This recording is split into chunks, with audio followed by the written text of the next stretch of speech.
Before I begin, I'd like to share something.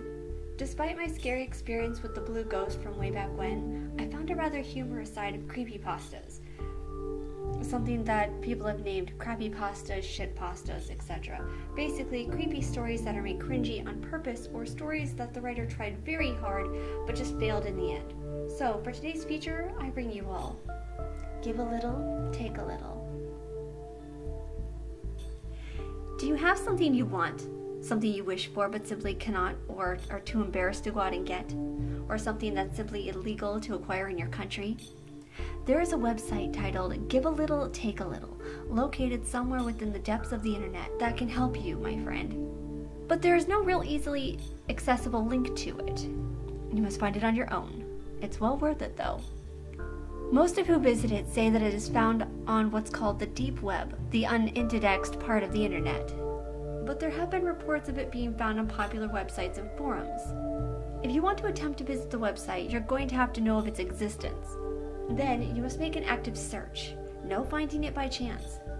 The link can usually be found on websites dealing with buying and selling, so auction websites, warehouse sites, such as Amazon.com, but better chances come with lesser known sites as corporations usually delete the link when it surfaces, and even product review websites. The link will most likely be located in the comments sections, under an anonymous poster, or hidden within the website's interface, archives, or just the fine print. You'll know the link when you've found it. Click on it and it'll redirect you through a few other websites first.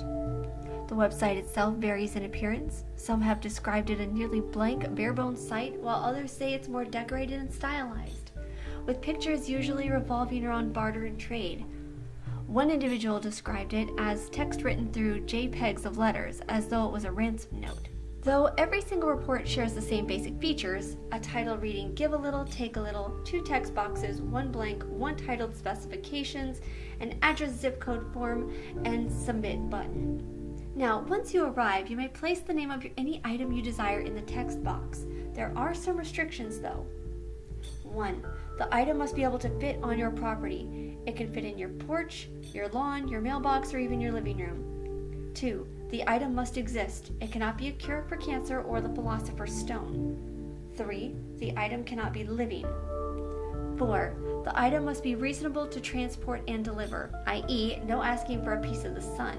A good rule of thumb is that if it's not deliverable via van or towing service, it is not viable for delivery. Number 5. The item must not be unique. You cannot ask for the original Mona Lisa. Number 6. The item cannot cause major disturbances. That is, you cannot ask for the entirety of the contents of Fort Knox. Basically, don't ask for stupid shit. So knowing your perimeters, enter the item and the address for delivery. Put any specifications about delivery or item in the specifications box. Once you're done, press submit and exit the website. Then simply wait a few business days. Make sure to leave your door unlocked if you asked it to be delivered into your home, or the gate unlocked if you want it on your lawn.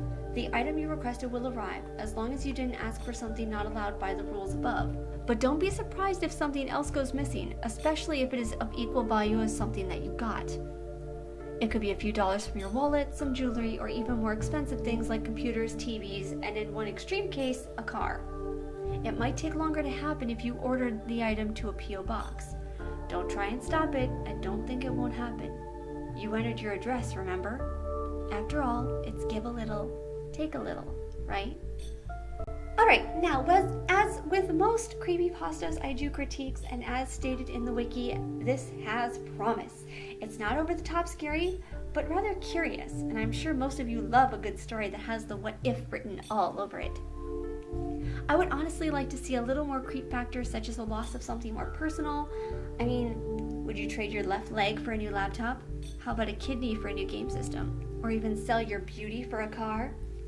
While material possessions going missing and not knowing what will go missing will be a pain in the butt, it's not really scary unless you're dependent on that thing, i.e., if my laptop were to ever vanish or my flash drive stop working, well, that's a horror story in itself. That is all for now, and remember to subscribe to listen to more, click the bell to get my updates, and of course, like this video to let me know if you liked it. I hate saying this, but for some reason people claim it works, so until next time, good night.